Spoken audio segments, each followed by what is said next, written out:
Installing a power distribution board.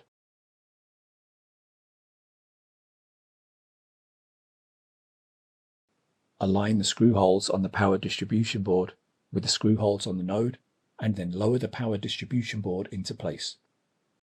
Fasten the 5 screws to secure the power distribution board to the node.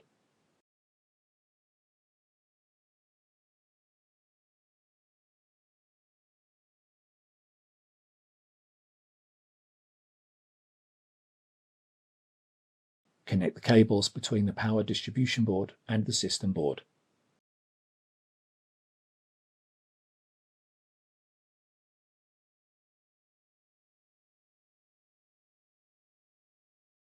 Install the power bus bar.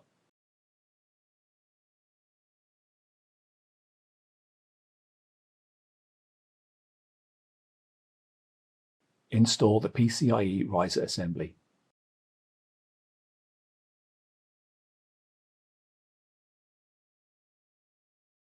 Install the top cover.